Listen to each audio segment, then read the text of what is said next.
meeting. My name is Councillor B. Mohammed. I'll be chairing this meeting tonight. We've got quite a number of members of the audience here, so we'll do a brief introduction, starting from my right, if that's okay. I'm Brian Cable, I'm interim Chief Financial Officer. I'm Philip Morsdale, I'm usually the Corporate Director, but I'm interim Chief Executive. Another 2 weeks and a bit. I'm Joanne, Committee Administrator at Penrith Council. Councillor Zafar Ali, representing Bradfield East and Clover Hill. Councillor Hanif, representing Bradfield Arena. David Webb, and I represent AB Coates Ward, and I'm leader of the Liberal Democrats. Councillor Mike Goldthorpe, Ward Councillor for AB Coates. Councillor Karen Haworth, I'm Marsden in Southfield. Sarah Coburn Price, Councillor for Bulls looking forward. I'm Councillor David Price for Bulls and Forward. Thank you very much. In addition, you've got 2 officers on that road.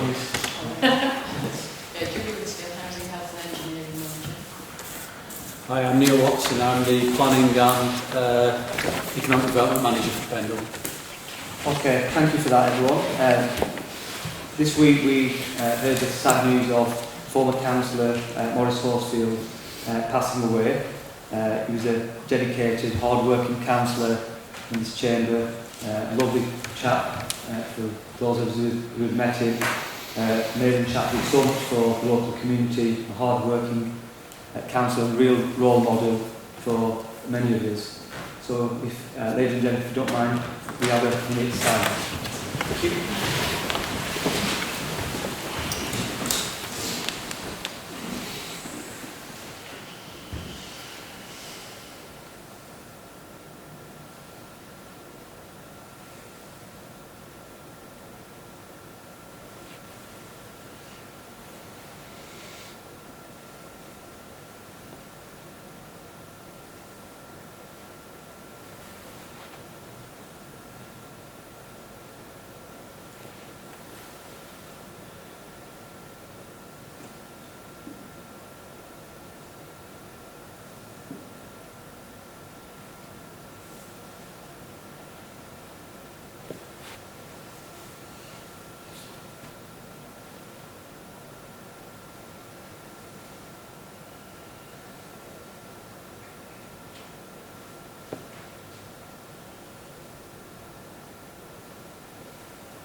Thank you.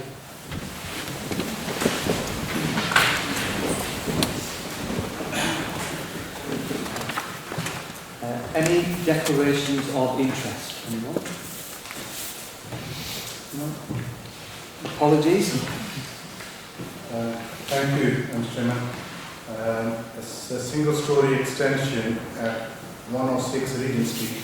I own the property, whereas Spotter here, he's been living there for maybe like 20 years or so, and it's his application, but I own the property. Thank you. Any apologies?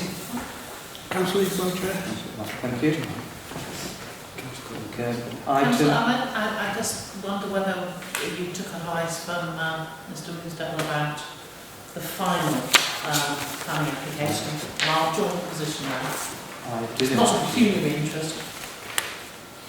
I didn't, but thank you for reminding me. Okay.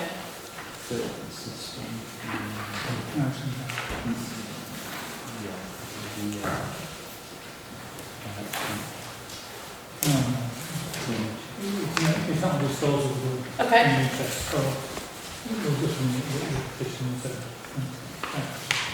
Fine. Item 3, minutes of the previous meeting from July. Sorry, Mr. Chairman. Item 2, public question time. I have a question to raise. I know. Apologies, sorry. Yes. Yeah. Sorry. Yeah. With regard to these polls going up in all over town, people are not very happy with it, and we have not seen any application gone anywhere. And the notice they're putting on the post, it says, well, sorry, you don't have any rights to do anything. Doesn't mention anything when they received any planning permission from anywhere. These are, I think, they're called 11 communication limited, I think companies called something like if I'm right.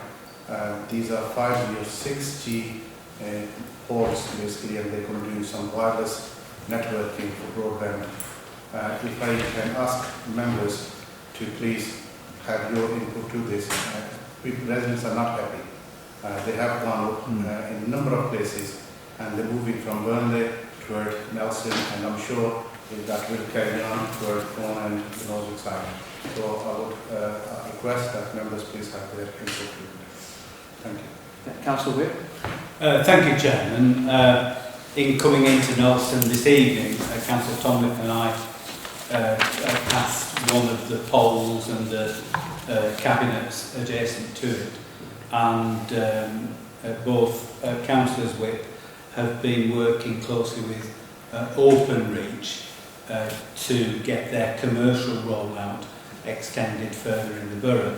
And as a consequence of that, in talking to managers at Openreach, I have had a discussion about this 6G operation, and they're based at Symonston. It's the same people who had time computers a few years ago. My understanding is that their operation will be centred on Symonston and won't be able to extend too far beyond Nelson. They are not abiding by the required procedures in terms of giving notice of erecting the poles, and what's required is if a telecoms operator is going to erect a pole, they should put a stake in and put a notice on to say that they're intending doing so, and people have an opportunity to object to that, and they appear to be flouting the regulations as far as that's concerned. I don't know whether Mr Watson might have more information in terms of the planning perspective, but it just seems a bit underhand, to put it mildly. Yeah, people have contacted me as well the last week or so, raising this very concern. And if I'm being perfectly honest, I wasn't aware of that it was going on until I did. I've been down to have a look. So I'll just be interested to hear if Neil's got any further information on this. Thank you, Chairman. I have some information. When they're installing it, they are called system operators, and there is a code of practice, code of conduct that they have to follow. I'm not an expert on that, and I suspect they have to, even when things are permitted development, I suspect they should be notifying, but I can check that, because I said I'm not familiar with the code system operators practice. They are rolling out a network of operators. Some is just permitted development, go ahead with, and some there are notifications that are coming through to us and we do consult on. So there's a range of operators being installed throughout the borough. What I suggest, Chairman, is that I do a note for councillors and look at the practices they are undertaking, including a code system requirements, and give you a full note in due course, relatively quickly. That's fine. Chair? Yes, Councillor Heath. Chair, that's what's bad and what's upsetting people is that 20, 30 years ago, these wooden poles, it used to be in the back streets. Okay? We were hiding away. Now they're on payments. Now, I don't know if you've seen them. I'm not looking at it. If you go back 30 years ago, the wooden telephone poles in the back streets, which obviously give the exactly same thing. Okay, black in colour, painted out. And what they're doing is putting them on the pavement in front of people's doors. And that's it's bad enough anyway.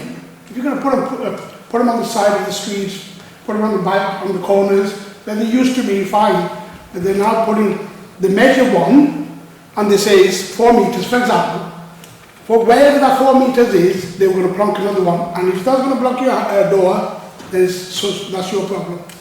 And all these issues are causing a major issue in the community. And it's starting and that's at the top end, and it's now going obviously rolling all over.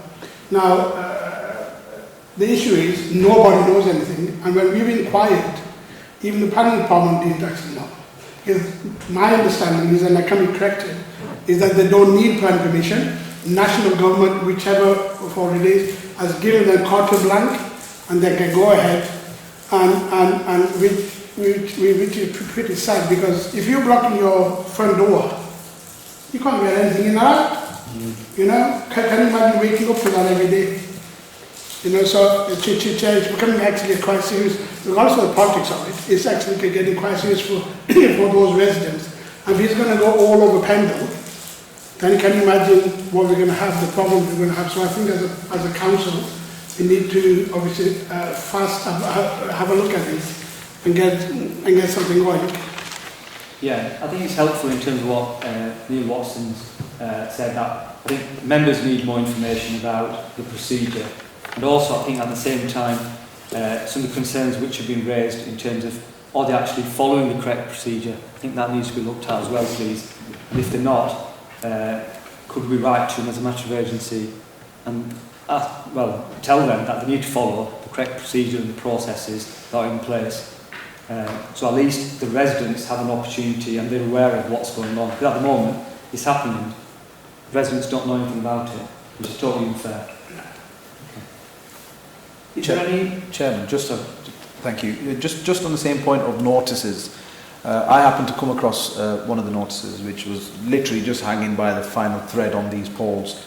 And by the time the notices were actually put on, there was like 2 days left for people to object. And I think that's, call me a cynic, but you know, I don't think that's by accident, with all due respect to you know, the commercial enterprise here. And you know, we're all for trying to you know, better the competition around this area. Clearly there's a bit of a niche market when it comes to this type of technology, but to, as Councillor Neves pointed out, to plant these, you know, poles the size of the houses that directly in the line of sight of people's living room windows, it's totally unacceptable. And then you know, sort of be left to object a day before you can. Somebody might have been away for work, they've come back, and you know, the deadline's passed. So I think it is really important, and thanks to Neil, who's going to pass out this note for councillors. And I think it is important, the issue around objections and how to challenge some of these poles going up in certain areas would be good. I did happen to speak to some of the installers, as Councillor Neef has pointed out, towards the top end of Nelson at Clover Hill. And they were sort of blasé to it, or they were like, well, sorry, we're just sort of working, we don't know what's going on, we've been told to put these poles up, and that's that. So, you know, there's clearly something not quite right with this operation and the way that it's sort of rolling out. You know, I've had, like yourself, Chairman, I've had people contact me to say, is it just a Nelson thing? You know, I hope it's not, because, you know, we're littering the footpaths here, and as Councillor Hanif has pointed out, they were in the back streets once upon a time. I suspect there's some sort of technological or logistical reason behind them moving to the front side of the properties. But you know, a bit of courtesy to residents maybe probably would have helped, and maybe a better layout of these poles would have helped as well, Chairman. So it'll be interesting to see what note Neil can point out. But I'm not too happy about the notice periods either as well, Chairman. Thank you. Chairman, could I just add very briefly? I mentioned talking to Openreach about their rollout of full fibre broadband, so that's fibre to the premises, and they have stressed that they are using the existing infrastructure that they've got, and they were using the existing poles. They may have to put some extra ones in, but they didn't think very much in Nelson, and they will be rolling out that fibre to the premises to the whole of Nelson and Brianfield in the coming months.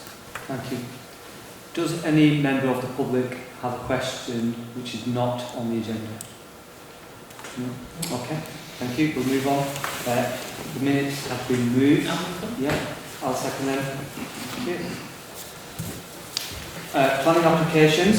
The first planning application is change of use of land of existing car park and south-north container to be used as a hot food takeaway on land adjacent to Queen's Mill, Bankhouse Road, Nelson.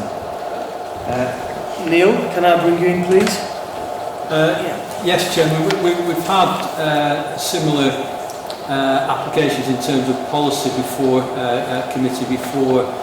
Planning policy nationally and locally is very clear that retail development, including takeaway, should be.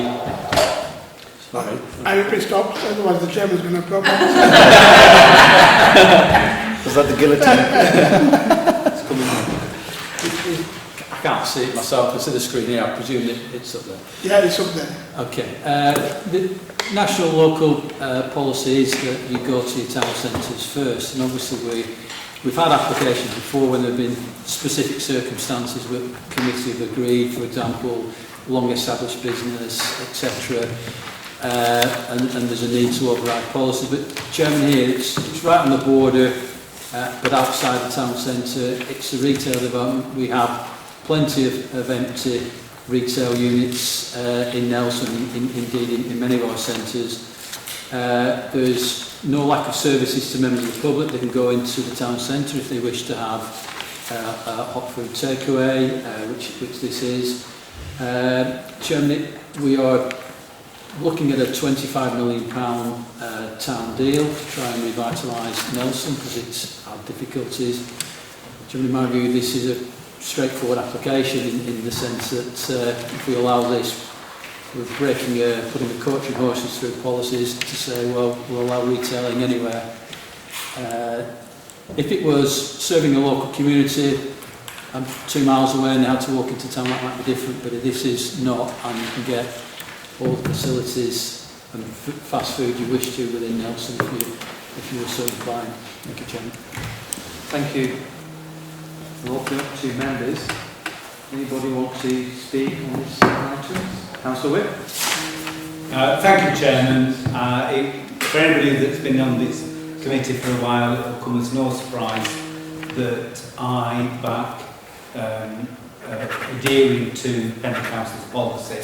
The policy is there for a purpose. It's to protect our town centres, and if we do something in Nelson or indeed in Colne or in Barnoldswick that, as in Mr Watson's words, drives the coach and horses through the policy, then that opens the doors to any part of the borough to suffer the consequences of that wrecking ball going through the policies. So, on principle, I think it's important that we do stick to the policy. Secondly, Chairman, in Nelson, there are plenty of takeaways, and there may well be more takeaways, and fine. But there isn't very much car parking, to actually take up space on the car park to put a container on to create a takeaway. Just smacks of, getting the privacy going on. So I'm against it. Thank you. Any other speakers? Chairman, I think Councillor Corbyn Price has got a hand. Okay. Well, I don't understand why there's not more pride in Nelson. Here we are with the town deal. I wonder why you want to put containers on car parks on the edges of the town when I would feel differently, I suppose, if it was going to be a destination box park that would drive footfall and interest in the town like Croydon. But this is a car park that's frankly near a school, on the edge of the town, and although there are vacant shops, this is a prominent position, highly visible from the public highway. A metal container, the likes of which are used for transporting cargo, would not be appropriate and would have an adverse impact upon the wider visual amenity of the surrounding area. Obviously. And I'm not a fan of takeaways, as you probably know. The neighbourhood plan for Colne has a bit of a moratorium on them. I feel that Nelson would benefit from having more vibrancy in its retail offer and just allowing these sort of untrammelled proliferation of takeaways is not going to help the town. So I'm pleading to you, I will second Councillor Whip's motion, I'm pleading with you, be more proud of Nelson and think about health and amenity and visual beauty and turn this one down. Thank you, Sarah. Can I just ask a couple of questions, Neil, if that's okay? First of all, in terms of the container itself, how far back is it set from About 10 metres, I haven't measured it, but it's from the footpath? yeah, Yeah. give or take, about 10 metres. So it's not at the front, it's at the, It's at the it's at the back, back. At the back. And second, in terms of policy 25, does it make a difference? Because obviously we can only judge the application what's before us in terms of there is a container. Obviously, a container can't be sited within the town centre. So in terms of policy 25, does the specifics of this application make a difference to policy 25? Because obviously we won't definitely not have a container in the town centre, nor should we. Jerry, if I understand you, I think were it to be a new build or a container, the policy in terms of retail will be exactly the same. It just so happens that this is poor design on top of the retail policy, so it wouldn't make a difference in terms of retail policy. Thank you. Councillor Ali? Thank you, Chairman. Ouch is the word that comes from my mind. But Oh dear. that being said, I did support this application at the area committee stage. I think, and I'll repeat some of the comments, Chairman, that are made at the area committee, and that is it's too simplistic to suggest that this is just a container sat on a car park. This is not just a container sat on a car park. This is an adapted premises which will provide for convenience. There's already commercial use at this site. I don't see how there not being an adapted container at this site, how that would change either the town deal or the state of Nelson's High Street with respect. The applicants or people who are here attached with the applicants have allowed us the opportunity to actually see the site. I have seen the site, Chairman, and as you quite rightly point out, it is set back from the public footpath itself. It's definitely not an eyesore, and it certainly won't be an eyesore when it, hopefully, fingers crossed, depending on how this application ends up here tonight, it certainly won't be an eyesore. What's the difference with a butty van on B&Q car park, which has been adapted to be a butty van, which was probably a caravan once upon a time, cut a hole in it and you're selling burgers from it on B&Q car park? Why can't we have something that's been adapted to sit on a commercial premises out about, 40 or 50 metres outside of the town centre boundary? 40. Neil doesn't know. 40 metres, I'll take that. What is the difference? And my view is, Chairman, there is no difference. Let's go to Winter Wonderland. There's cabins everywhere because it's the convenient thing to do, they're easy, they're portable, they're adaptable. And that's all that's going on here, Chairman. There's no objections from any of the neighbours, although some of the points made about neighbouring amenity have been raised, although, like I mentioned, there's been no objections. Of course, there are some valid issues which should be addressed with the applicants if they're successful here tonight, insofar as rubbish and order and things like that go. But I'll just make the point again, if places like Manchester and other cities can have adapted premises, why can't we have them in Nelson? Chairman, I'm happy to support the application again. Is there a second? Councillor Neave? Yeah, thank you. What's interesting here is obviously we're talking about a container. If we can use containers for classrooms, and we can use other things, and containers for a lot of other purposes, I can't see the difference why we can't use these as a table. Okay, so the car parking is ample, no issue with car parking. It's 40 metres out of town. Because we don't allow containers in our town centre, okay, then the obvious choice is there. Now, if you go onto Rick Street, where Lidl is in Nelson, in the car park, our car park, the council car park, there's a tea and coffee facility, exactly the same thing, okay, but a smaller version. This is a bigger version. So I can give you loads of examples. So that's in town centre. So I am having a difficulty is that we have one policy, then we have another policy. If you're going to stick to a policy, then it should be a policy all across the same. No problems. Why is it that on Rick Street we allow half a container to open up and sell whatever but tea and coffee? Okay, B&Q is an example based out of town centre. So if we look at those relevant parts, and the other thing is, this actually is going to be very different. There's a lot of takeaways. Well, why not? If you want people to use their money, if they want to spend and set up a business, are we against businesses? Are we saying we don't want people to set up businesses? Or are we saying we're encouraging people to set up businesses? It's their expenditure, it's their cost, success or failure is theirs. Okay, they're putting the investment in, we're not putting a penny in as a Pendle Council. So what are we saying to the residents of Pendle? What are we saying to the residents of Nelson? That you can only open a business when we tell you to open a business? What type of business are we now start saying what type of business are we going to set tell the residents?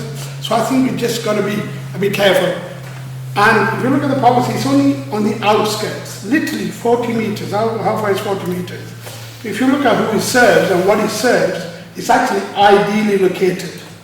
It's better located than some of, if you go to Nassau Town Centre, you look at those 20, 30 takeaways, Mancha, Freddy's, all of them, okay? This won't have the same problem. You won't have car parking, in there, okay? Litter, certain things, and I agree with obviously the Councillor Ali, there are certain things we need to do and put conditions on. But I think, Chair, this is different, this is unique. If you go to other towns, I'm a Liverpudlian, because I studied 5 years there. Okay, so I call myself a second-class Liverpudlian. If you go to Liverpool, there's loads of these everywhere scattered. Okay, you go to Manchester, you find these. Okay, the only place I haven't seen those is Leeds. Okay, so I'm seconding this, Chair, because I think it should be allowed. Thank you. Any other speakers? No? Okay. In terms of, my concern was initially in terms of the residential amenity impact it would have. The siting of it is going to be at the rear of the car park. That's been confirmed. There are concerns around, I think, the opening hours, but that's being restricted, that's being conditioned, am I right, Neil, in terms of the opening hours? So through you, Chairman, we're recommending refusal, but you could condition it, Okay. where you were committed to approve. Okay. Yeah, because in the report it's mentioning 11 a.m. and 11 p.m. Monday to Saturday, 11 a.m. to 9 p.m. Sundays and bank holidays. I'll just be interested to hear from the Nelson councillors the resolution that was passed at the area committee. Was that to incorporate them opening hours? Yeah, It was. Okay, thank you.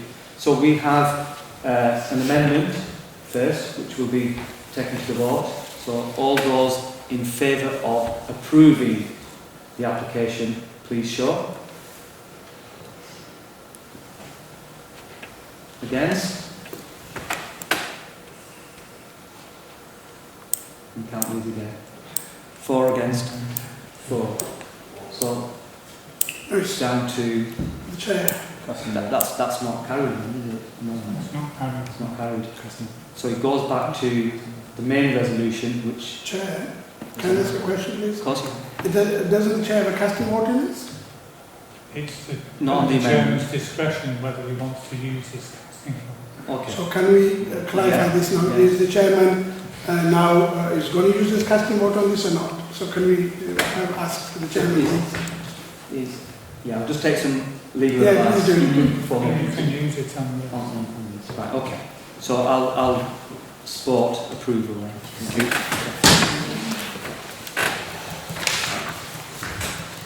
Okay. The next planning application we have is for erection of a single-storey rear extension. That's at Regent Street. You want this one? Do you want to skip this one? No.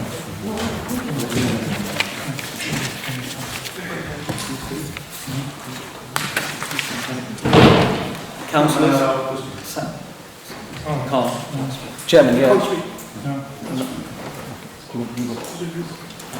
Chairman, there are a couple of points with this one. It was supported for approval at the area committee stage. The application itself, in my view, and I repeat some of the points that were made at the area committee stage, the application has been made for the benefit of a disabled family or members of a family who are disabled. There's 2 disabled children and their mother is disabled too. And this application has obviously been recommended via council. It's a council-funded project, Chairman, recommended through the occupational therapist. It's a single-storey development proposing 2 bedrooms along with a bathroom, obviously all on the ground floor. It is a single-storey premises, and it's my view, Chairman, that it isn't going to pose any problems in terms of obstruction or any loss of privacy. As I mentioned, and the reason why I mentioned the point about the disabled family is there is evidence and previous precedent insofar as flexibility around applications go concerning or benefiting disabled people. In fact, 168 Hibson Road, Chairman, there was a 10-metre depth extension but for the benefit of a disabled member of that particular family, led to obviously led to approval. And I don't see why we have 3 disabled people in this family, why they can't be given the same level of flexibility, given that this application is a council-funded project, albeit some aspects of the applications which say on the face of it would pose problems. I'm happy to move for approval, Chairman. Okay. Councillor Heath. Thank you, Chair. I don't want to repeat obviously what Councillor Ali said. Chair, obviously when normal applications come, we look at them. Obviously this is particularly for for children and the mother. My understanding is, Chair, and I've been to this obviously site, a few doors away, not many doors away, a similar size, and a planning application has already been given. Okay? Now, I think we need to be sympathetic on this. It's not just 168 Hibson Road, Councillor Allen, it's also another one at 6 Edison Hall, 8.5 meters long. Okay? Because of special circumstances, okay, so when we need to give, obviously, permissions, we give permissions, and I think this one is the one we need to look at. 3 people in the house, okay, and what will be happening in the 2 bedrooms, 1 child will sleep alone, the other child will sleep with the mum, because the mum needs to look after the child, and then there's a bathroom there. Now, if we can't obviously look very sympathetically to these applications, I don't know where we can. So I'm seconding the proposal, Chair. Thank you. Sarah? I do hope that you don't consider me to be unsympathetic. However, we do know, I'm looking at Neil here, that under planning law we cannot consider the people that live in the house. Now he's shaking, he's agreeing with me. We have to look at the long-term impact, and the fact that we both cited numerous, this one's 8 metres and this one's 10 metres, just shows that we shouldn't be doing this. And I'm sorry to bore, but here we see very clearly in the report, overall the design of the proposed extension is a poor design and does not comply with paragraph 134 of the framework policies. And then again it says the projection at this point is 7.8 metres, which would significantly breach the 45-degree angle by 5 metres, with the ground floor neighbouring windows which are sited 1 metre from the boundary and serve a habitable room. As such, this would result in an unacceptable loss of light and an overbearing impact on the adjoining dwelling house. LCC isn't happy at the lack of spaces, and of course there's a whacking 2.7 metre close boarded fence. We have to consider how our towns look. It is important that people are correctly housed, but this development and the ones that you also cite scar the appearance of Nelson. They scar it. The materials are wrong. The materials are brick and render. This is a poor application and should be refused very firmly, so that we don't have more discussions about, oh, there was a breach here and we were expected to go along with it because precedent has already gone. So I propose that we refuse this application. Thank you. Is there a seconder? I'll second it. Yeah, thank you. Chair, I mean, there's been a motion to approve it. I mean, it's a question of voting for and against. can I ask a question, please? Yeah. Is it possible, I know it's not, can we ask the applicant what the issues are, so at least before council make the decision, they actually understand from the family what the issues are, why they applied for this, what's the reason behind it. Okay? Yeah, I'll bring in Neil Watson first, please. Thank you, Chairman. I just wanted to say one thing about what the law requires us to do. The law is Great Portland Estates, Lloyd Scoyman, where Lloyd Scoyman said the human factor is always there, but only in cases that are marginal. Without using too flowery language, this is one of the worst breaches I've come across of our policies, so it is by no means marginal in any way. Chairman, we've got to also think about not only the occupants here, but you've got occupants either side. Our policies are there to protect their living environment as well. And Chairman, if this is approved, I've got to ask the question, how do we deal with things going forward if this is the yardstick we're using? I really don't know how I can advise my staff how to deal with future applications if 11-metre extension, which is the length of this room, is acceptable in a rear garden next to somebody's window. Okay. Councillor Neves asked if you, as the applicant, if you would like to speak and explain. Why do you want Would you like to speak? my missus is totally disabled now, nearly. She's just got not that her knees are going to give out in 6 months, so she's going to be wheelchair bound. My daughter and my missus have been living in my front room for the last 8 years. You know, because she can't get upstairs as good as she could do. She struggles getting to the toilet. She has to go on the whole floors, like that, up the stairs, and come downstairs on the bottom because she can't walk up the stairs. Okay. Thank you for I've that. never had a bedroom. So I've got 3 boys. I've got the 2 eldest ones in the master bedroom. I've got my son who may be diagnosed with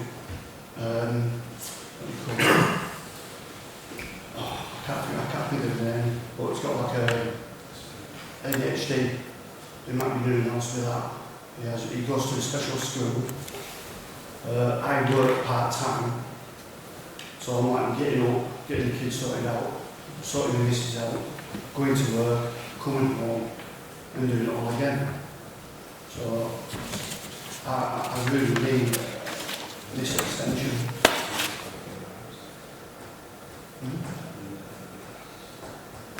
Well, yeah, we've been on council site looking for a bigger house, and there isn't any. That was one of the questions which I was going to ask you, if that's okay, is have you applied for another house? It's not there, big enough for us. We're a family of 6. And it's just no big, there's no house out there big enough for us. Okay. Thank you. Okay. Any other councillors want to speak? No. So it's a straight vote. All those in favour of approving the application, please show. Against?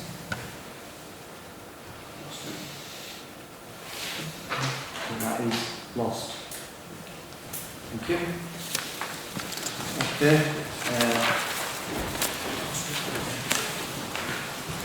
The next planning application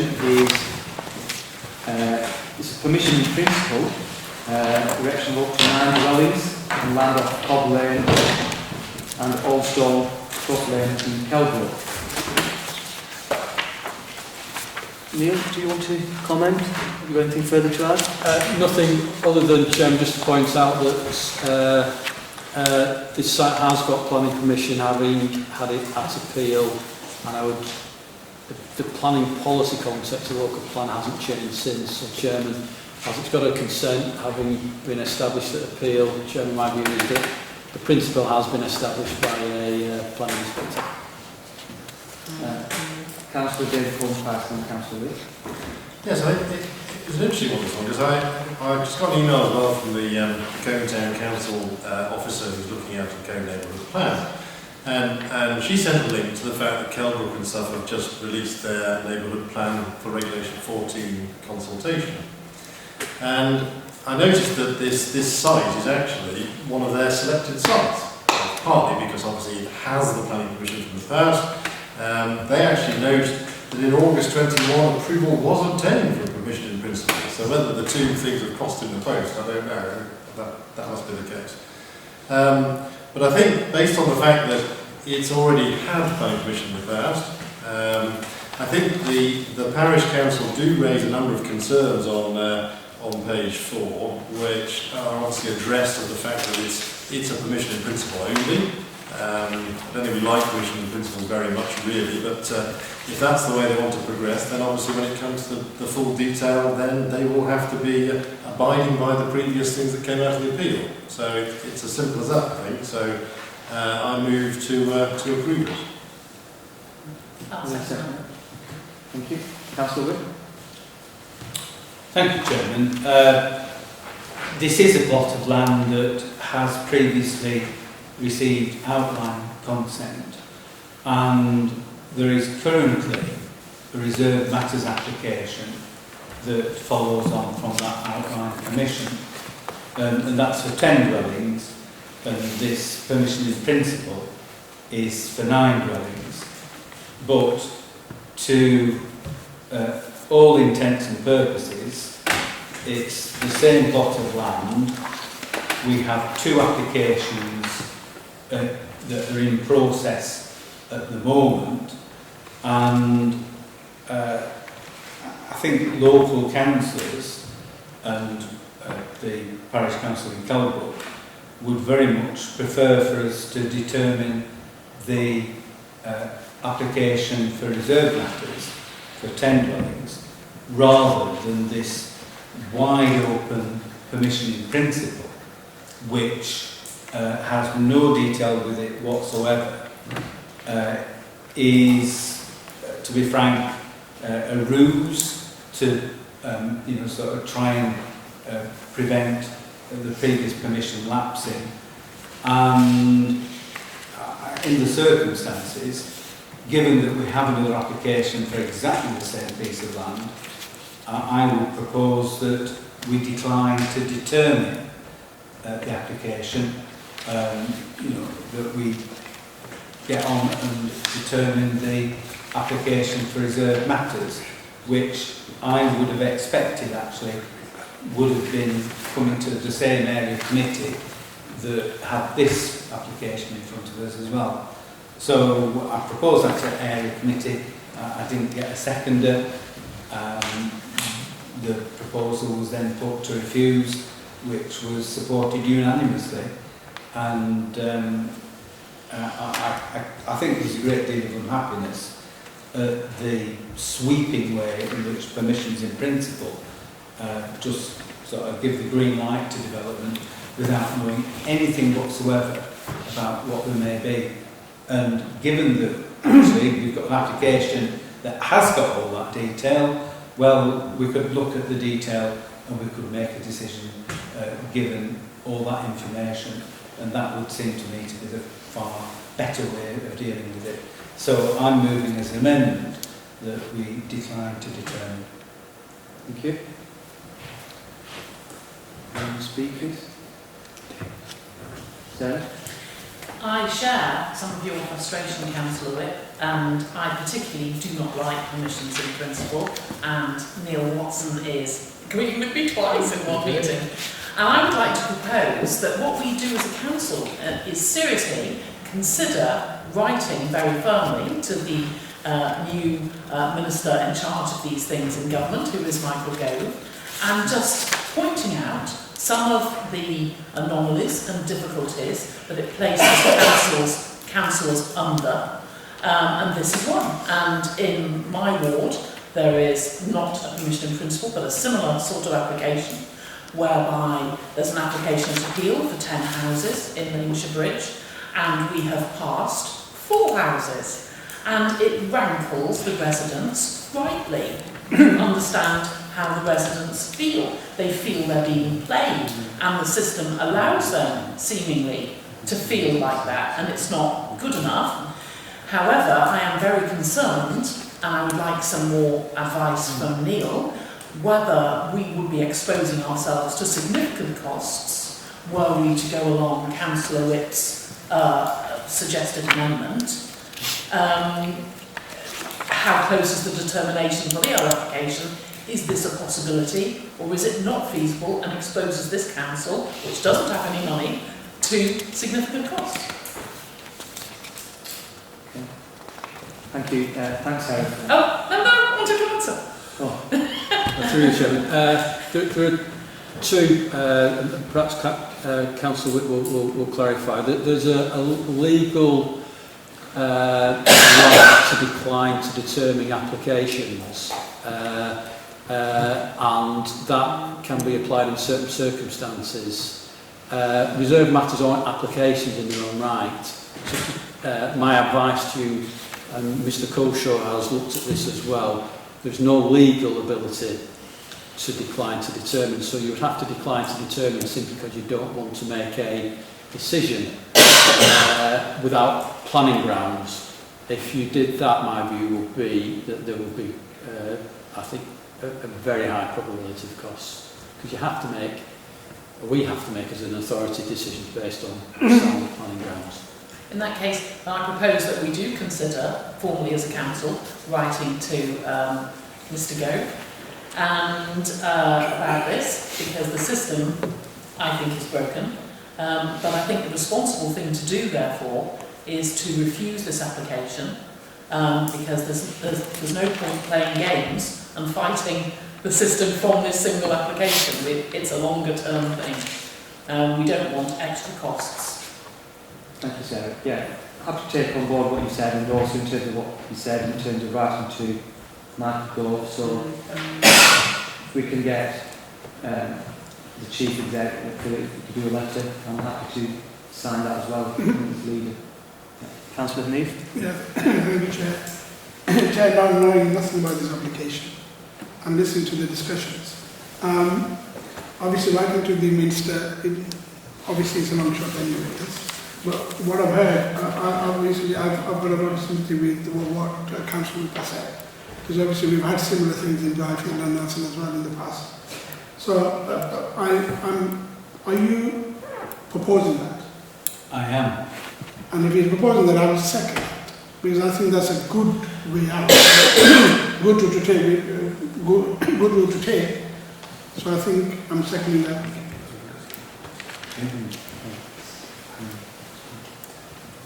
Okay, that's fine. So that's moved and seconded. Any other speakers before we go to the vote? No? Chairman, if I may just pick up on one issue before you do go to the vote. I am staggered that Councillor Sarah Coburn-Price could suggest that we write to the Secretary of State complaining about permissions in principle. My group put a motion to, I think, the last council meeting on this topic, and Councillor Sarah Coburn-Price and her colleagues voted it down, gave themselves a pat on the back for how wonderful things were, and threw out our request for us to campaign a gate, not campaign, but to seek changes in the way that permission in principle and other aspects of the proposed legislative changes would be brought in. And just to finish off, it's remarkable that the government have now caved in on many of those proposed changes, despite the fact that the Conservative group at Pendle Council appeared to support them. Thank you, Councillor Wick. I just feel like I'm back in on that allegation. If you remember, that movement that you made a few meetings ago was all about the white paper that none of us have seen the actual bill because it doesn't exist. And there was a time when we could put in our views as a council, and we did. So all I was saying was, we've taken that opportunity and we did it. Now, the law as it stands now is that we have these permissions in principle. That's as it is. I am against the permissions in principle. Mr. Watson is against the permissions in principle. Councillor Whip is against the permissions in principle. We appear to have total agreement that the law as it stands, we're not happy with. So this is something that's concrete and actual and true, and we do have an objection to it, as opposed to something in the future that nobody's seen, isn't published, and I don't even think that Mr. Gove has seen it.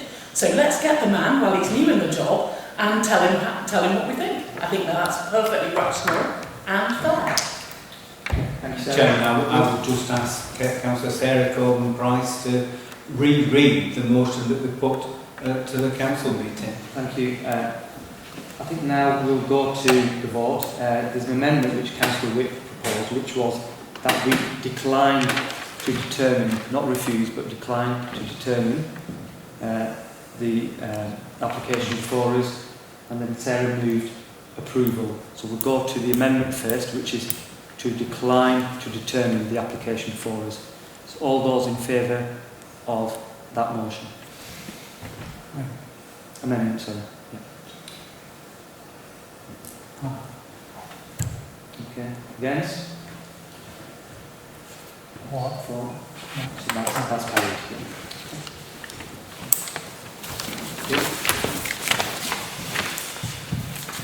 The next application is variation of condition 2. This is to do with Harrison Drive, Corn. Sarah? Chairman, before we start open the discussion, can I just declare that I am a member of the Pearl Board appointed by the Council. It's not a prejudicial pecuniary interest, and I intend to play a full part in the discussion. Thank you. That goes for Sarah and myself, yeah. Okay, thank you. Sarah? So we had this full discussion at Code Area Committee, and perhaps Neil can discuss and explain the whole thing about the footpaths and everything to do with accessibility and so on. Because in the end, all of the home councillors were happy, weren't they, with this revision to the application. Chairman, I can't see, can anyone see my cursor on the screen or not? No. Okay. You can a little bit. Yeah. Okay. Effectively, you see the top, where my cursor is at the top right of the screen there was a footpath on the original design which linked straight down onto the estate here with no houses in this area, and there were 2 houses in this location. Effectively, because of the topography of the site, houses have been built, it's very sensitive, in the top right hand corner, proposed to be placed in the top right hand corner, and instead of having the footpath coming directly diagonally down into that corner, the footpath would link in there and then down and exit that way. So it's a slightly increased walking distance, but not much. But it will be a lot less steep and it will be a lot more commodious. Chairman, those are the main components. There's some more houses in the northeast corner. There will be no houses closer to existing houses than have been approved. They're on the same line, over the 21 metres. The houses will be built at the levels of the existing site, although it is concertinaing down, so there will be some cut and fill. And then the rest of it really is some cosmetic changes to the external appearance of the dwelling, mainly to do with the amount of cladding. You can see there's bits of extra cladding on there. I haven't gone through in the report every change, because virtually every house has changed. Some of you have to see the old plans, but holistically, the designs, I think, are equally as good as what we had before. Thanks, Neil. Can I just add something else, just very small? There's a blackberry glut between the site fencing and the houses of the people who back on to the site. And all these blackberry bushes are just very fecund, and the rats are coming along and eating all the blackberries and breeding. And so the residents are really struggling with this rat problem in this gap. And I've written to the environmental health people here, and they just have advised the residents to keep trapping the rats. But they're catching sort of 4 rats a week each, the ones that are speaking to me. And I think that's a bit excessive, and I think that Pearl or this council should help these residents with this blackberry glut. Nobody, see, I suppose ordinarily people would come along and pick them and make jam, but they can't because they're between the fences, the 2 fences, they're trapped. So it's like a smorgasbord for rats. Thank you. Are you moving? Oh yes, moving that we accept the application. Okay. I'll second that. Thank you. Councillor Wick? Chairman, is the blackberry issue a material consideration in determining this planning application? Number 1. It is for the existing residents. Residents concerned. Chairman, the serious answer, there will be landscaping right up to the joint boundary, so I think that issue should be solved by the final development. Okay, thank you. Chairman, just one point on the same issue. Outside of my role as a councillor, I'm actually involved in litigation on the very same point, so I think it's prudent that you make that point, Councillor Corbyn. Thank you. Okay. All those in favour, are you sure? Against? It's fine.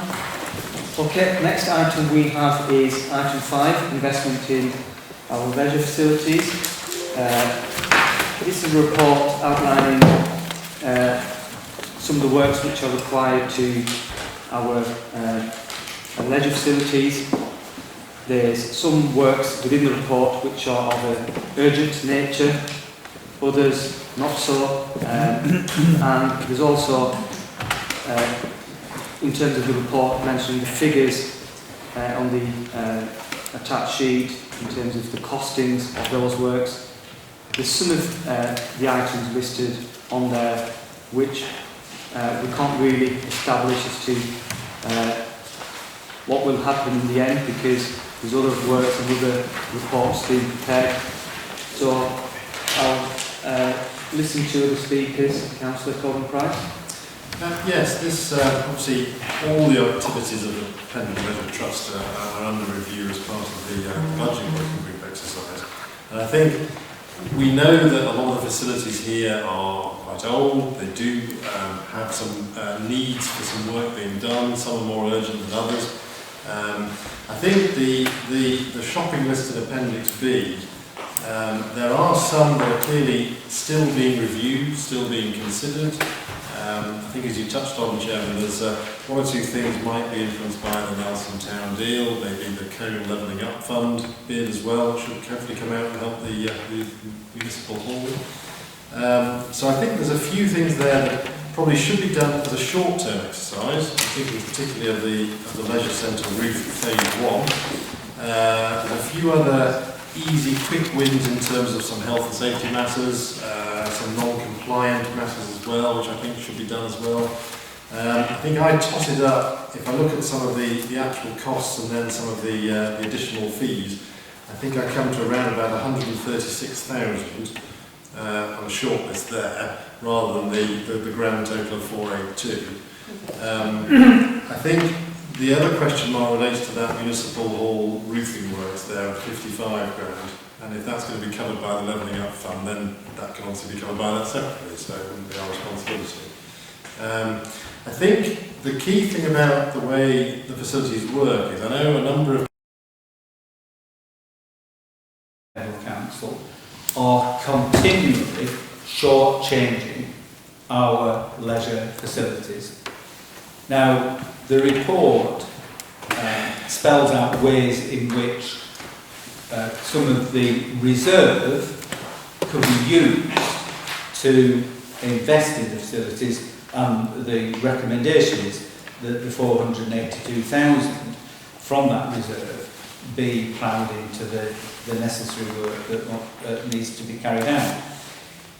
I'll just take you back, Councillor David Corbyn-Price wasn't a member of this council, but at the budget meeting, the Conservative group wanted to raid that reserve, wanted to raid the money that was being set aside for investment in Pendle leisure facilities, and they wanted to fritter it away on other things. So it's hardly a surprise that Councillor David Corbyn-Price this evening, instead of going for the well-nigh £500,000 investment in improving these facilities, is short-changing them once again by proposing only £136,000. I mean, he mentioned some things, but I couldn't follow what he was saying in terms of, you know, what exactly would be done for £136,000. To my mind, we ought to be making that investment. We ought to be keeping the facilities going. We ought to be giving them the tender loving care that they deserve, and we ought to be saving them, all of them, for the future, rather than looking to cut our leisure facilities and end up by short-changing the whole of the residents of Pendle, and not just the leisure trust. So, Mr Chairman, I have a great deal of concern, and Councillor Corbyn-Price's reference to a shopping list, when actually, you know, these are works that need to be done and should be done to avoid getting even greater problems in the future, I think, quite frankly, is a disgrace. Councillor Ali. Thank you, Chairman. I thank Councillor Whip for making that point, because for one second I thought Councillor David Corbyn-Price was suggesting an additional 136,000 should be spent, because as a matter of fact, and in reality, that's probably what's required. The issue is this: you know, I've been in local politics for clearly not long enough to know some of these previous reviews that have gone on. However, I certainly don't want to be sat in this seat to be making the decision as to which leisure centre stays open and which closes. It's clearly going to be a matter of great importance, and my first question is paragraph 6 refers to an outstanding, paragraph 7 refers to Max Associates conducting a review. Do we know how long that review will take? Chairman, I don't know if you can I'm told that it's likely to be up to 6 months. From today's date? From now? Okay. Councillors, be ready, because clearly it's an interesting timing around it being in 6 months' time. Clearly, May rings a bell. Like I mentioned, it's a ticking time bomb in terms of a decision that's going to have to be made. And I agree with Councillor Whip, given the nature and the state of some of the premises, and given the detail that's been attached to Appendix B of the paperwork. You know, these are much needed works. I accept that insofar as Nelson is concerned, the wavelength is central to some aspects of the town deal bid.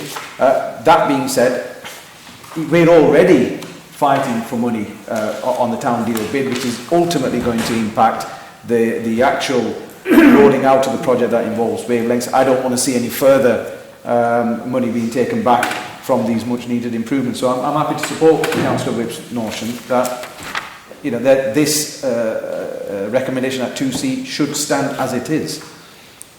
If not, if Councillor David Corbyn-Price feels, add 136,000. I'd just like to come in on the debate in terms of the 3 leisure centres, which, I mean, I've been with the council long enough to know and hear the debates which have been going on behind the scenes for a very, very long time in terms of leisure centres. I can assure members, in terms of the 3 leisure centres, there isn't any thinking from this administration in terms of closing any of the leisure centres. So we keep hearing this, that, oh, there's going to be closure or potential closure of one of the leisure centres. Yes, we all know about the financial difficulties we have in terms of running 3 leisure centres, but let me put this on record, there isn't any thinking from this administration in terms of closing any of the 3 leisure facilities. So I think we need to move on from that debate. In terms of the point about short-changing the leisure facilities, this funding is being made available to carry out the urgent repairs.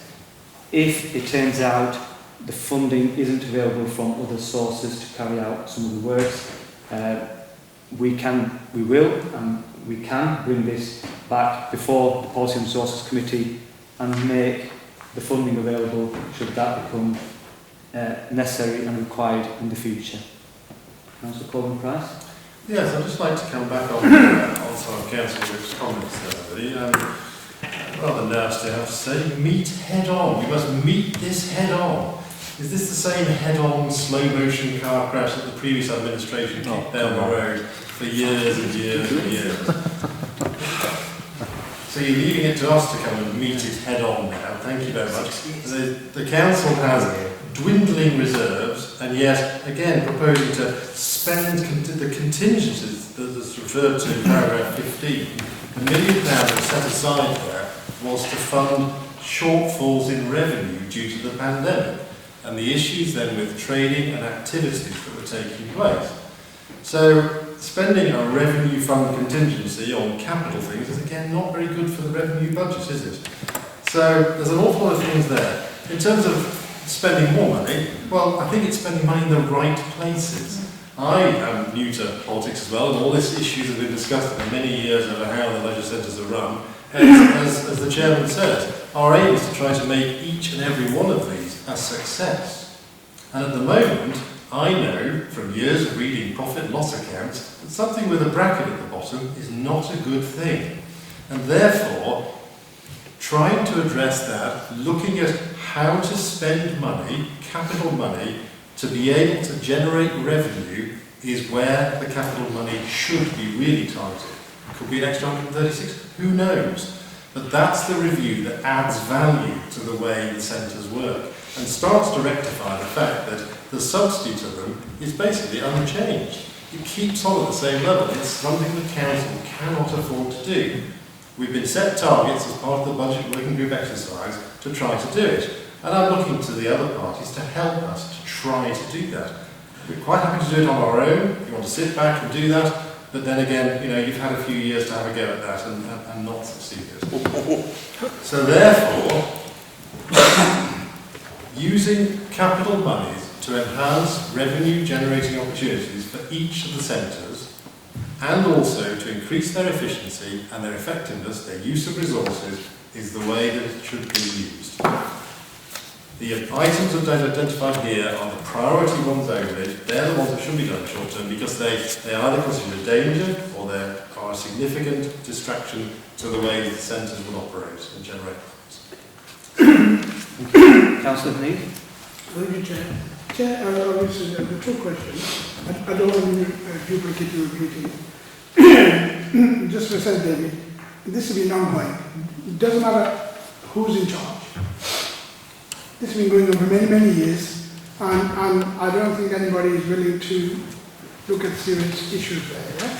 So it doesn't matter if it's any 3 parties, and that's the way. Sometimes we need to move above the party politics and to look at real issues, regardless of whatever they are, and say, look, we need to sort this out. But 2 questions, Chair. On point 7, paragraph 7. We're talking about Max Associates doing a review. Who's setting the aims and objectives of the review? I haven't seen anything. So if we are going to be serious and the review, to go back, Chair, Bradfield, in the last 19 years, has had at least 10 consultations, costing over about £2 million. Not a single one was beneficial. I could have sat down and written it myself, and total waste of money. So the question I'm saying is that we reappoint consultants which I'm not against because I'm a consultant myself. I've got nothing against myself, okay? But the point is, none of the councils were involved. The people living, the people using those are not involved. Somebody from London, Liverpool, wherever they come and does this, takes the money, you know, and we say, what? So I think if we're going to be meaningful, Chair, we need to have the councils involved. We're all committed to the right cause, maybe from different angles. But I think all our hearts in the right place. We might be curvy, that's fine. At least, if we're going to do it, we might be sincere and let's share the aim and objectives and agree them. And because we are the users, okay, not people from wherever, Chair. The second question, Chair, there is, so I would suggest that would be the case, okay? I just have a bit difficulty. From 482,000 to 100 and whatever, there's a massive difference there. You know, to be honest. Now I understand where you come from because I come from a business angle as well. Now I always look at profit and loss as well. Okay? But there's a massive difference between the two figures. And so if somebody's got it wrong, either officers got fundamentally wrong or you've got it wrong. So somewhere. So I'm always causing in favour of, your figure looks, I'm not attacking you there, but your figure looks very small there. You know, so I think I would support this, but at the same time, if we need to, if we look at the costing, we will think that I think that that's something we can do. Yeah, you make valid points there, Councillor Neef, and I think the point to this is it will be revisited in the future. That's the point. We're not saying they get 136,000 and that's it. Yeah. And the funding is still there. If it transpires after the reports that come back, we have further discussions, Council will be involved. If it turns out that they do require this funding, that funding will be made available. Councillor Wick. Thank you, Chairman. I'm just going to address very briefly the jibe that Councillor David Corbyn-Price made about the previous administrations have made no attempt to close the budget gap.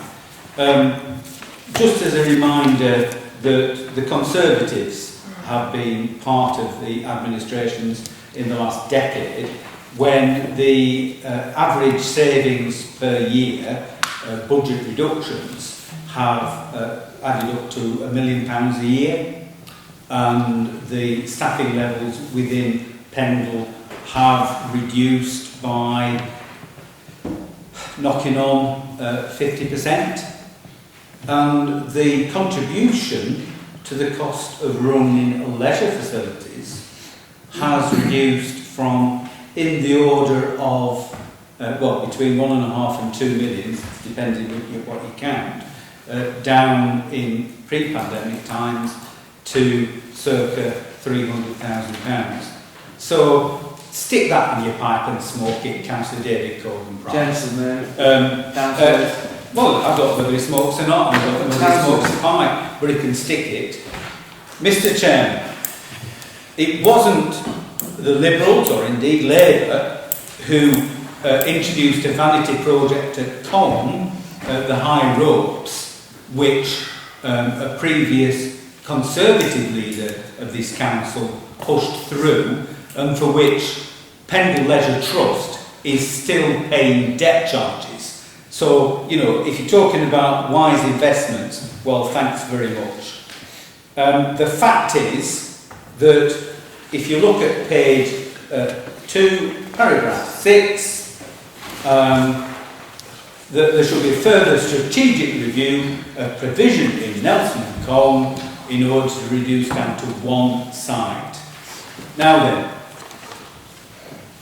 are you going to tell us now whether that's going to be in Nelson or in Colne, and what's going to happen to poor old West Craven? Because from the sound of it, you're pulling the funding to actually carry out the necessary work to that property.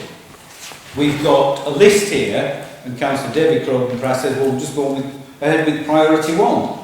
Well, I've looked at this, I've looked at the back, I've looked at the front, I've looked at the top, I've looked at the bottom, I've looked sideways, and I can't see any that are listed as priority 1. I wish Councillor David Cogan-Price could elucidate, because there's nothing on here that says that's priority 1, that's priority 2, or priority 3. From reading the rubric here, all of these are necessary. It adds up to £482,000, and that's what we should be spending. I think we have got an amendment on the table to that effect, and I would press for that to be the case. Councillor Mike Goldthorpe. Yeah, thank you, Chairman. If I could just point out a couple of things here. The Pendle Leisure Centre's roof needs doing clearly, but it's phased. It's phase 1 and phase 2. So the phase 2 is the bit that's being held back until phase 1 has been completed. And there's 100k there. If you go down, and then if you listen carefully to what Councillor Coleman-Price said at the beginning. You said priority 1. Well, okay, let me finish, Councillor Wick, please. I've sat here and listened to it so far.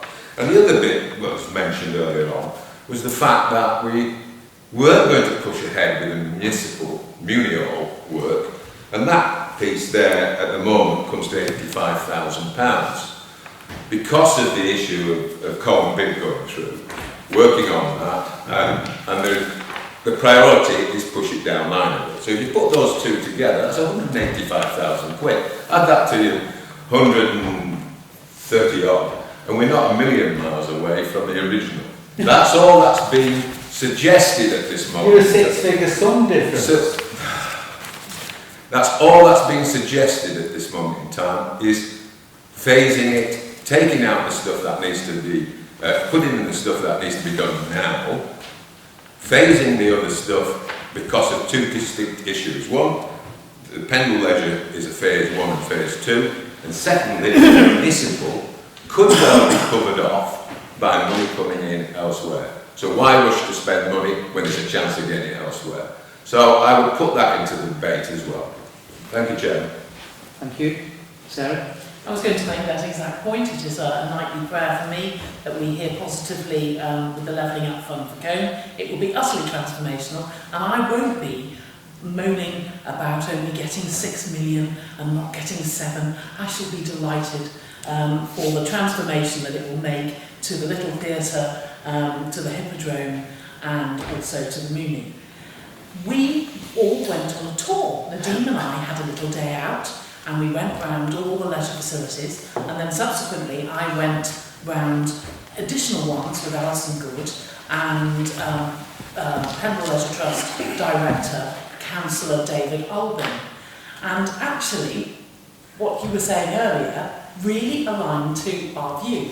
I've written a report, and there are lots of small things that really we could be spending extra, that's not on this sheet, nowhere near the sheet, I put it in my little report, that would be ultimately helping to narrow the gap of the subsidy because it'd be cash generative. So I'll give something very, very small for you.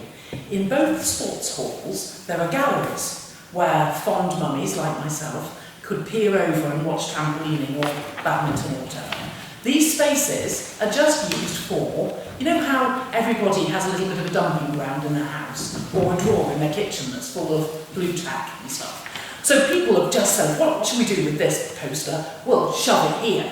And that's happened in both those sports halls, and now they're not open to the public. And that is an opportunity, because parents hanging around, drinking coffee, meeting their friends, they might then go out for lunch. Oh, wait a minute, they can't go out for lunch. There's no catering at all in either West Craven or Cone. In West Craven, there's a space and there's a blank wall. Well, it's not a blank wall, it's got long windows. And these long windows could easily be made into French windows or bifold doors that would lead onto a terrace. Yes, it would be expenditure, but I think it would be expenditure that would lead to more cash taken. And I would be very happy to share my observations. I've shared them with our leader, but I'd be very happy to share the observations both with Alison Good or with Max Associates. But all of that would be for the future, because we want these leisure centres to be not only physically strong, i.e. not raining in, but also appealing and useful and delightful to members of the public. And they all have very many good points, but they also have bad points. And not having a children's party offer at all, which you compare that with, say, the Briarfield Leisure Box, it's amazing to me. I actually asked the manager of Cone Leisure Centre, I said, if I had an 8-year-old and I wanted to have a pool party, what could I do? And she said, well, you could hire your own caterers, you could hire this room separately, you could hire the pool separately. It was actually a hassle. There wasn't a package. This could be done, and it would be delightful. My colleague, Councillor Howard here, has 6 children and 8 grandchildren. She doesn't want them, I'm guessing, to have parties in her house. So all of these things can be considered for the future. They're not part of this report, but it's something that we very much and very keenly want to grasp the nettle on, and I can assure you that. Chairman, could I just point out that West Craven Sports Centre had a very successful catering outlet pre-pandemic, and I've no doubt that would have such a facility long into the future, as long as the investment is made to keep that building in good order.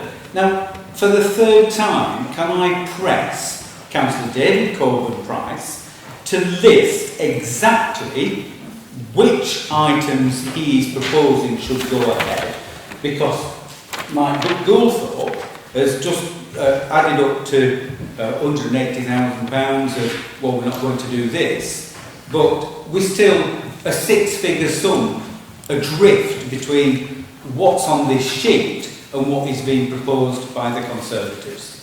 What does the £136,000 comprise of? The very quick answer, the difference are the 2 items which it said they were still being surveyed, which are the 2 for just over 40,000. Right at the very top, building on hold being reviewed. Chairman, can we have the list of what is proposed? Can we have the list of what is proposed to go ahead? Would you like me to do this? Yes, please, if you would. And then we're going to move forward, please. Okay, running down the column marked costs actual estimated. We have not the 40,000. Yes to the 80 of the 180, being phase 1 only. Yes to the 4. Yes to the 3.5. No to the 40, still being reviewed. Yes to the 2. Yes to the 19. Risk of wall falling on people, not good. The 11 and the 2 are both no's because they're not desperately urgent.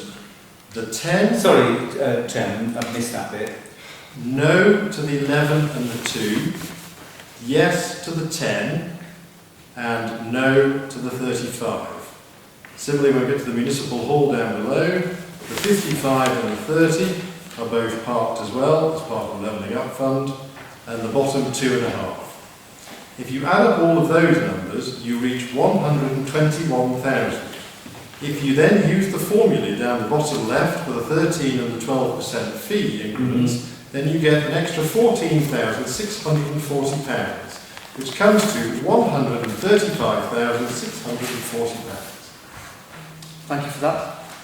Okay, so there's an... to be clear, Chairman, the Conservatives are not proposing investing in air source heat pumps for West Craven Leisure Centre, Sports Centre.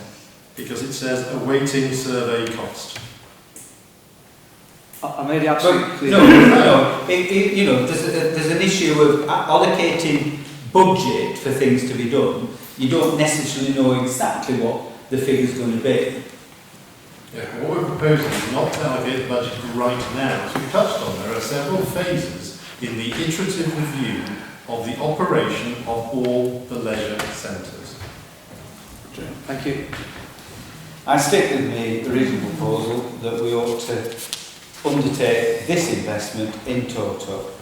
And I still haven't heard any response to the strategic review which would call Nelson, which it would be going. None of them are going, Councillor Wick. No, well, why are you spending £50,000 then on a review to find out, oh sorry, £40,000 towards a review to achieve that end? We're not spending that money. You read paragraph 8, Councillor. Yeah, we're not spending well, the that. Leisure Trust are spending £30,000 and you're getting £10,000 from Sport England. But the Leisure Trust money is in effect the money that Pendle Council give them. So, you know, in effect, you are spending £40,000 on a review to get rid of either Nelson or Con. Come clean, which is it? Councillor? No? Yeah. We've got an amendment on the table. There's an amendment on the table which was moved by Councillor Wick.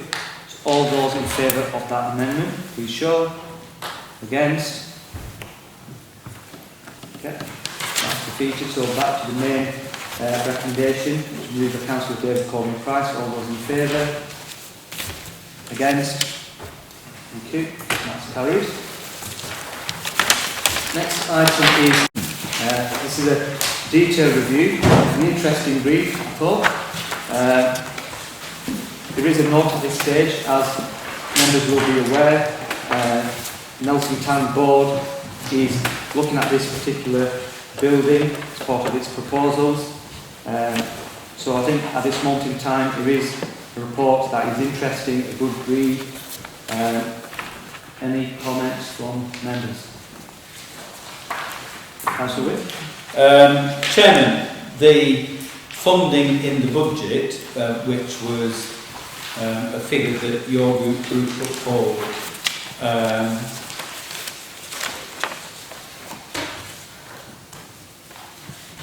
gave 50% of the running costs for the A Centre.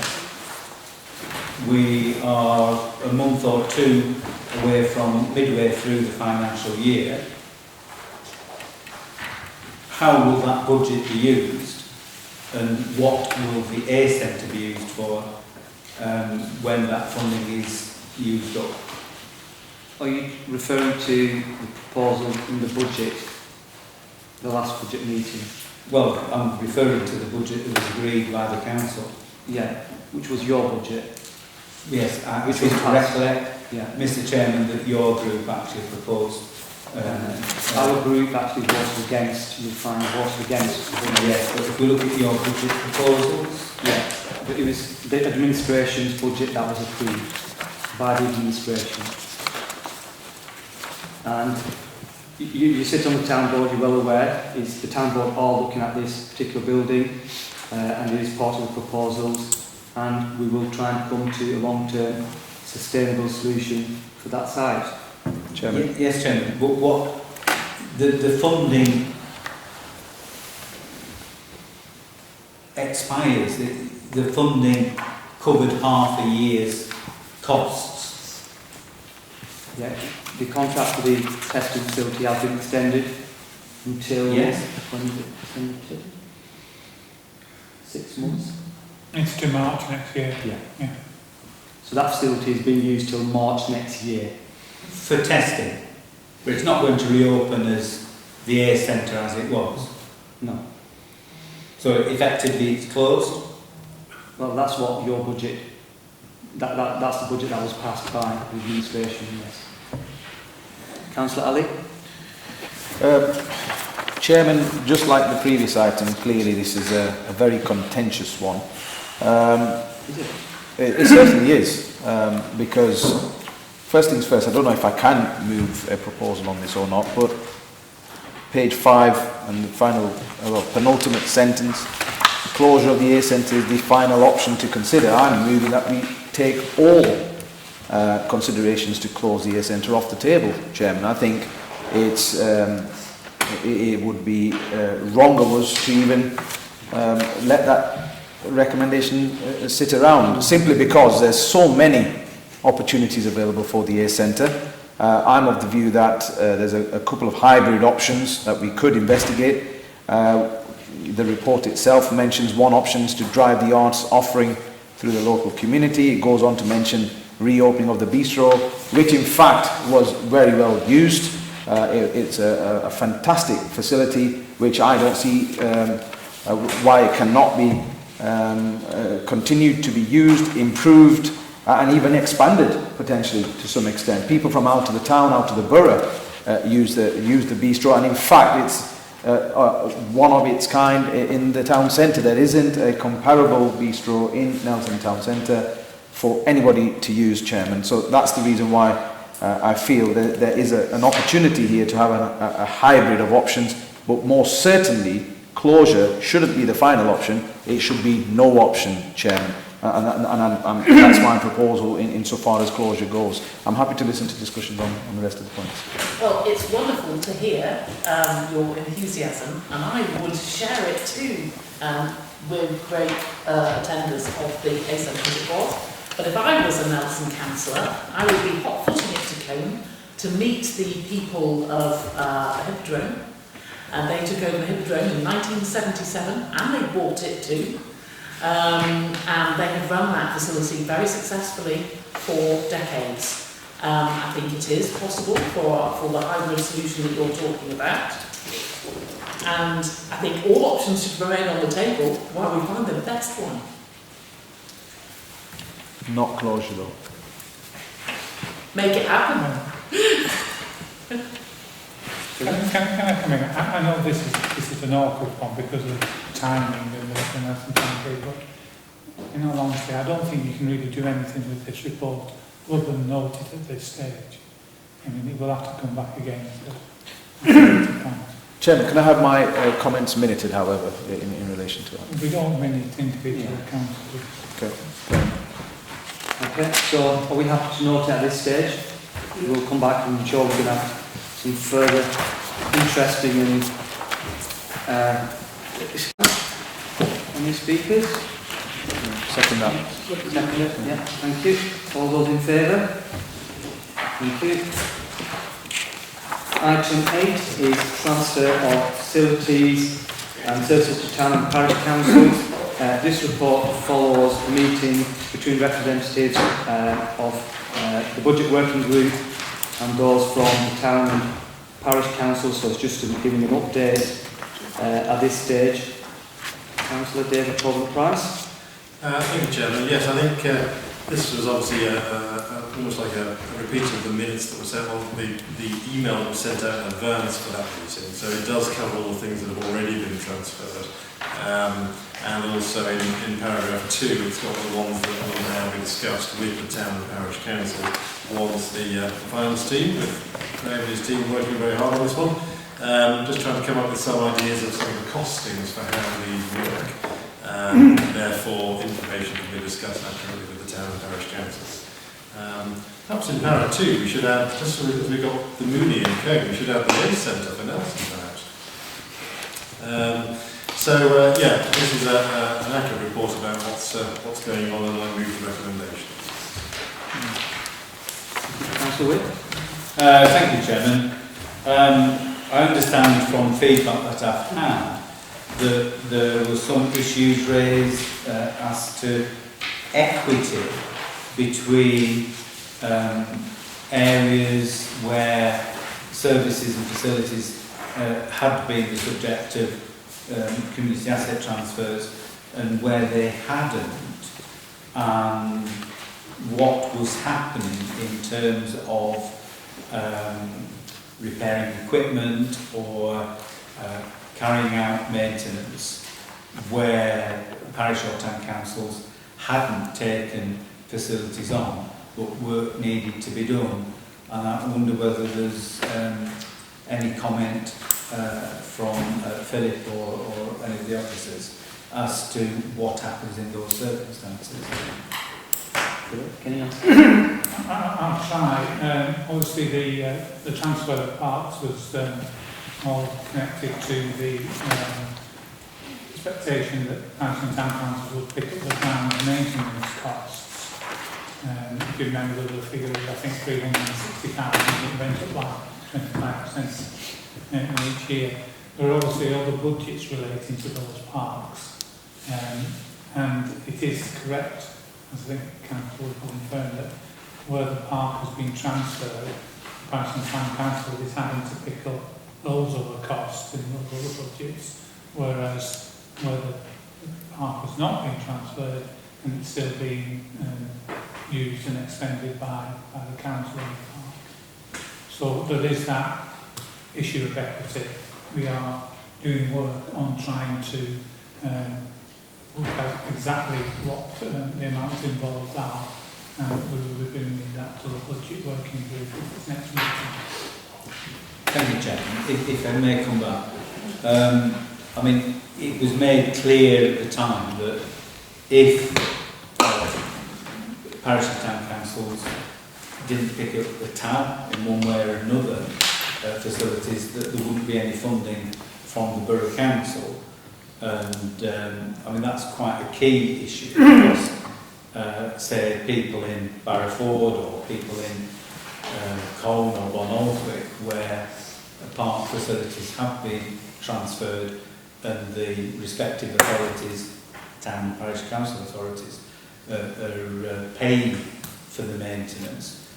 Those residents in those areas don't want to be paying again to maintain facilities that are in areas of the borough where facilities haven't been taken on by town and parish councils, and that's where the equity comes in, because people are having to pay double taxation, once to their town or parish council to look after the parks in their areas, and then again to Pendle Council to look after parks in other areas. Now, previously we'd said that, you know, that should not happen, and that if there wasn't funding from a local source, then work couldn't be carried out, and, you know, play equipment would have to be cut down if it became unserviceable, you know, and the grass not cut if there wasn't payment made. So, are there any examples where that is the case, please? Well, it's basically the distinction between those parts which have been transferred and those which remain with the council, whether the parish or town council has not been willing to take the transfer so far. Yes, Chairman, but Philip's talking about the transfer. I'm talking about the payment for the maintenance of those areas, because the parish and town councils were invited to contribute towards the costs, and you know, the level is 100% for some. Yeah. Well, in terms of grounds maintenance, if they're not paying the full amount, and the amount of maintenance is reduced correspondingly. But there are still these other budgets, mainly the repair and maintenance nature, which would still be being spent. Okay. Thank you. Councillor Haneed. Thank you, Chair. Just to help Councillor with, here at Barnoldswick, we pay what Pendle Council, we don't own it, Pendle Council own it, but if we don't pay the full amount, they actually don't do the work.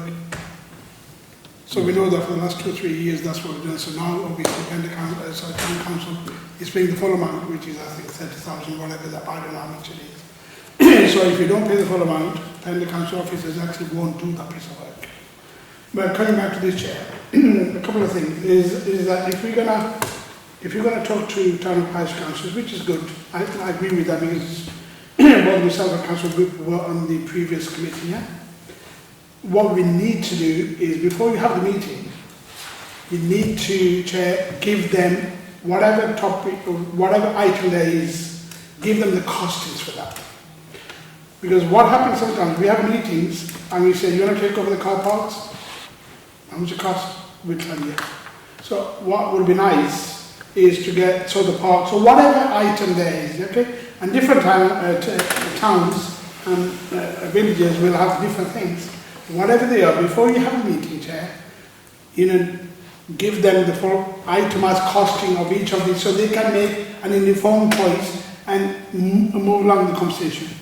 The second one is, as an example now, car parks. You're asking the town and parish council to take car parks, okay? So we've got 3 car parks in Blackfield as an example, okay? Now we want you said to take them on board. So one of the questions raised in the meeting was, we take them over, you're still charging us business rates on it. or council tax rates, whatever the wording is, yes? So we're going to double lose because we're not going to make any money on car parks, we're just maintaining them. So the question is, whatever services we take over, because double taxation is the biggest issue here, okay? And for me, and I'm sure similar with everybody else, town or parish councils, or county councils in the matter, yeah? Don't want to be charging their residents, because we face residents every day like everybody does. And believe me, it's not easy when they say we're paying penalties and we're paying you this. So to avoid double taxation, we need to also look where we're not, so if you're for car parks, then we're not going to, if we take car parks over, okay, we want them in good condition, but then we don't want to be paying for £5,000 every year for each car park, and we say things like this. So if things like this are going to be given, then it should be 0-0 for the many years to come. Not another, in 5 years' time, somebody else comes and then Labour comes up and say we're going to start charging it. Okay? So whoever that is, we've got to make sure that is there, and nobody can come and start changing these things. Because otherwise, can you imagine the parish and town council, whichever that is, could go and be in difficulty. So Chair, I suggest those two things must be done before we have those meetings. Yes, totally agree with what you're saying in terms of the information that needs to be available to the town and parish councils. At the meeting between the budget working group and the representative from the town and parish councils, it was made absolutely clear that was just like an intro. It was just setting the scene in terms of some of the possibilities that could be considered, and the report clearly states on paragraph, where are we? 3, 4, 5, that if an individual town or parish council is interested in a particular thing, for example car parks, that particular town or parish council can approach officers, have a meeting and ask for any detailed information that they require, and officers will happily provide that information. Can I suggest instead of town or parish councils who don't have the full staff and you pay staff like this, instead of asking them to ask the officers, do the work before, give it to them. Okay? And that would be easier, because I tell you Bradford Town Council, we've got a part-time clerk, you know, and other parishes might not have anything like this. We don't have the time to start chasing officers, because then you're going to knock on our doors and you want us to make decisions with you. And I'm not trying to be evasive, to be honest. I mean, I'm trying to be helpful here. I'm town council and I do all the work in it, and I'm telling you now, when dealing with officers sometimes, come on, you could have given us that information, because we are all volunteers. So I'm just saying, same with NASA, same with Common, same with Barley, same wherever. Okay, so I would suggest that be the case. Thank you. Councillor Ali? Thank you, Chairman. One question that pops to mind, my colleagues on Nelson Town Council have trusted me to lead them now for nearly 5 years as their chairman. Hopefully it's the last. My question on behalf of my colleagues is there anything else to be added to this list, or is this the end of it? It's up to you. No, I'm saying you've asked town and parish councils to express an interest on these items. Is there anything else that is to be added in another year's time? I think as a quick response, I think paragraph 3 there obviously says there may be things that you know about within your area which could then be brought forward, like the ACE Centre, for example. The wonderful miscellaneous pieces of land I thought was very good, so I think we're trying to get to the bottom of that one and find out what they are. I've heard some stories about what they may be or may not be in the past. And I think as part of going through on the budget review, we're going into various cost centres and understanding things as to what they are. And that may throw up 1 or 2 more. I don't know yet. There's obviously a lot of discussions been had over many years in this sort of programme. So the sort of services the council provides on behalf of other councils, I think is one of those things that will start to emerge. But I think to address the other point, yes, the idea about gathering the financial information is going to have productive discussions. There is an element of, could you please try and, if you're particularly interested in something, raise it earlier or put it to the top of the list, and that way the finance team, with their scant resources, can actually focus as much as they possibly can on the ones that are most relevant at this stage. So, sort of working together on that one. Thank you, Jim. Thank you. Okay, we happy with the recommendations set out? Yes. Yeah. Okay. All those in favour? Against? Thank you. Carried. Next item, telephony upgrade.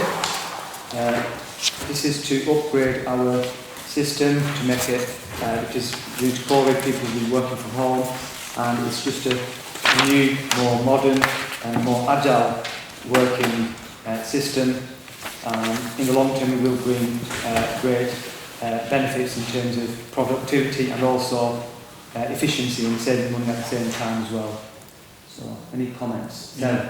I fully concur with everything that you have said, and I was a pioneer back in 1991. I began working from home and I had a fax machine, and then I got the internet in 1995, and it was all very exciting. And this flexibility to work as a team with this telephony is obviously a no-brainer. But as the chairman of the Climate Emergency Working Group, I would hope that it wouldn't be too onerous for the Finance Department to keep statistics on tracking the different working practices, and then we can work out how many sort of travel miles we've saved because of our investment in technology. Chairman, just out of interest, Liberata aren't using the services of these 20-foot poles that are going on around Nelson. Chairman, I'm all in favour of the telephony upgrade and the consequent benefits. I'm not in favour of creating an industry to track the business miles saved or anything like that. All in favour of job creation to do proper work, but yeah, you're getting the drift. Yeah, we have some business. So all those... In terms of travel mileage by staff, we would have the reduction in the mileage allowance. That would translate into That's not to and from work, is it? not to and from work, not It's a third party location. So you're currently tracking the biking to work scheme, for example, and the work that's been done in that, because that was given to the working group. I don't want to create masses of work, it's just, if it could be so, with the work that's already done, it would be very interesting to see. Thank you. So all those in favour? Yeah. Against? Thank you very much. That's carried. Item 10, self-build plots at Mansfield Crescent. We've got some offers in. It's now for this committee to decide if we accept the highest offers. Chairman, I'm happy to move with you. Okay. Yeah, move it ahead. All those in favour? Thank you. Carried. Item 11, Community Renewal Fund Project. Could I please ask Neil to introduce this report, please? Thank you, Chairman. Chairman, this fund was part of the package that the government introduced. There's lots of packages coming forward. It's administered by the County Council, and we were effectively invited to put a bid forward, which was agreed and put forward, and is currently being considered. Chairman, that's for funding worth £994,000 for the purposes Chairman set out at paragraph 7. Basically, this fund has to be used for innovation. It's not subsidy, it's got to be some innovative package put together by the business, and it has to lead to some betterment in terms of things that haven't really happened so far with their business.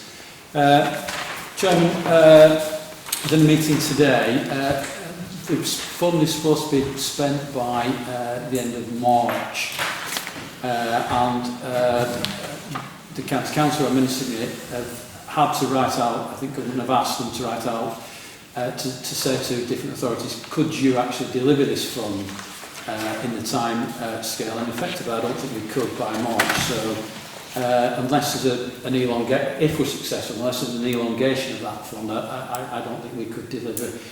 The prognosis is that, along with levelling up funding, the 27th of October will be the date we're probably likely to get to know about whether we're successful or not. So, Chairman, I think it's a really good fund. It's going to be administered by Growth Lancashire. The accountable body will be Burnley Borough Council. Chairman, it's difficult to give you full information because we haven't got it about the criteria that the government has set for us. But normally I'd like to get that, put it before committee and then committee to decide the whole package. But bearing in mind the really short timescales, we're asking for the recommendation is to approve the generalities of the bid, which I think we can't change anyway because it's gone in, and then delegate to the Chief Executive to agree the fund if it's in a very short period of time, provided there are no unacceptable financial risks, and clearly there will be discussions with you as councils. And then after that, we need to put service levels agreements, etc. in place, and we're recommending that that is delegated as well. If, Chairman, we get another 12 months, I would anticipate bringing it back and not using this. That will be my view on this, but bearing in mind, if we get a decision in October, I don't think we're going to have time to write reports and possibly get a fund up and running. But it is a good fund. Thank you, Chairman. Thanks, Neil. Just a quick question from me before opening up to members. In terms of the timescale you mentioned, it's got to be spent by is it March? End of March 22. And you don't feel that's going to be deliverable? No. No. In terms of the extension then, or possible extension, will that be likely? From what I gather from, there's a Lancashire directors a meeting today. I think they're all going to be putting comments in that they can't deliver.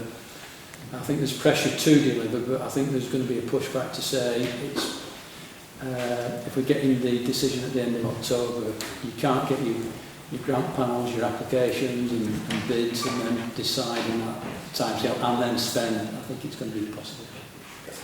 Thanks, David. Thank you, Chairman. I was pleased earlier in the year to be party to the initial discussions about this proposal. I think it's an exciting opportunity. I particularly welcome the support to develop green technologies and to have that, hopefully cutting edge technological development here in Pendle and in this area. And I support this wholeheartedly. I think, Chairman, you put your finger on the awkward thing here, which is the timing. We anticipated that we'd have a decision from government a couple of months ago. Here we are in September. How on earth can you deliver a programme of work within a few short months and expect to have all that expenditure out of the door by 31st of March next year? I think the timescale is ridiculous, and if there isn't an extension to the spend, I think it's set up to fail, quite frankly. So I think if we can facilitate, if there is an early announcement, earlier than end of October, then let's put these processes in place to enable all that work to go on as fast as it possibly can. So I would happily move the recommendation. Sarah? I was thrilled to read this report, Neil, and buttering you up today, but look, all the ticks and all the margins was my just spontaneous excitement with reading the report.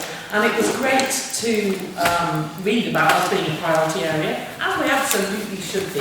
We've got an awful lot of our industry involved in manufacturing, and some of it isn't high-tech enough. I was hoping that paragraph 17 was leading to member involvement, but it wasn't. My entire career has been in advanced robotics and virtual reality. If there's any technology in those spheres or allied spheres, give me a call and I would be happy to help. Thank you, Sarah. Chairman, Councillor Ali? just one point. Neil, you mentioned revenue startup grants of up to £20,000. It's for any business. I take it that's for any sector as well. Yeah, it's got to be innovative though. For any sector. Technology. Yeah. Yeah. Thank you. Okay. All those in favour? You sure? Thank you. Against? That's fine. Next item is tenders. Item 12. Move Move second, Chairman. Thank you very much. Next item is item 38.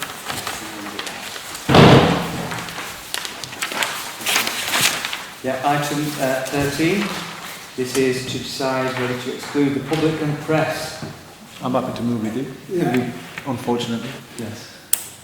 Mr Chairman, can I just ask a very quick question about the previous matter just before I go? Just some information so I'm clear. Yeah. Just on your discussion on the leisure centres, the committee's decision tonight was based on exactly what was on the agenda report tonight, is that what you're recommending tonight? On the leisure service discussion, leisure centres discussion. The amount of the funding you need, is that what you Yeah, because there's a lot, just so clear on your decision tonight. We moved that, we approved 136,000. But the other parts of that were approved, so the study has been approved to carry on. They noted that the Leisure Trust are going to carry out and yeah. Okay. Okay, so it's just, sorry to be late, just so I'm absolutely clear, just so I can note. Philip will have a quick word while we Okay, see the meeting, if that's okay.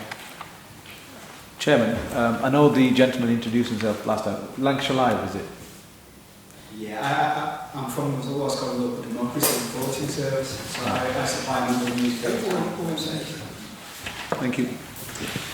So item 13 is exclusion of public and press, so that's been approved, yes? Everyone okay with that? Yeah. Thank you.